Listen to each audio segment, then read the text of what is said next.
Mutton biryani கொடுத்தாங்கோ, மாசா கொடுத்தாங்கோ, லட்டு கொடுத்தாங்கோ, குட்டை biscuit கொடுத்தாங்கோ, தண்ணி பாட்டில் கொடுத்தாங்கோ. ஒரு 3 மணி நேரம் விழாக்கு எங்க பெண்களுக்கு எவ்வளவு கொடுத்துருக்கீங்க. வாவ், நம்ம தமிழ்நாட்டு பெண்கள் மேல எவ்வளவு அக்கறை இந்த தீய சக்திகளை. இவங்களை போய் நம்ம தப்பா நினைச்சிட்டோமே. 3 மணி நேரம் விழாக்கு இவ்வளவு கொடுத்ததை சொல்லிட்டு 5 வருஷமா என்னென்ன கொடுத்தாங்கன்றத சொல்லாம மறந்துட்டாங்க பாத்தீங்களா. அந்த அக்கா டைம் இல்லை போல. அதான் நாங்க இருக்கோம்ல, சொல்றேன் கேளுங்க. மாணவர்களுக்கு கஞ்சா கொடுத்தாங்கோ, பெண்களுக்கு பாலியல் வன்கொடுமை கொடுத்தாங்கோ, கேஸ் சிலிண்டருக்கு 100 ரூபாய் குறைப்போம்னு சொல்லிட்டு போய் வாக்குறுதி கொடுத்தாங்கோ, நீட் தேர்வு எங்களாலதான் ரத்து செய்ய முடியும்னு பெரிய உருட்டா கொடுத்தாங்கோ, கரண்ட் பில்லை ஏற்றி கொடுத்தாங்கோ, பெண்களுக்கு ஓசி பஸ் கொடுத்தாங்கோ.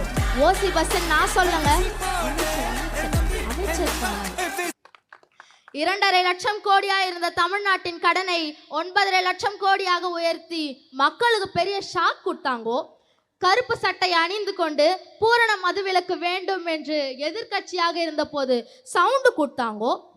திருத்தணியில் ஓடும் ரயிலில் வடமாநில இளைஞர் ஒருவரை பட்டாக்கத்தியால் வெட்டு காயங்கள் கொடுத்தாங்கோ. சென்னை பாரிஸில் கர்ப்பிணி பெண்ணுக்கு அடி உதை கொடுத்தாங்கோ.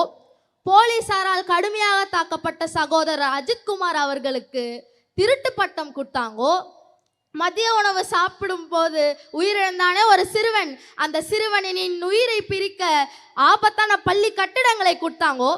இதெல்லாம் பத்தாதுன்னு தமிழக பெண்களை அசிங்கமா கேட்கறதுக்கு சிவாஜி கிருஷ்ணமூர்த்தி ஐயாவை கொடுத்தாங்கோ. கடைசியில ஓட்டு போட்ட ஒட்டுமொத்த தமிழக மக்களுக்கும் பெரிய குண்டால அல்வா கொடுத்தாங்கோ.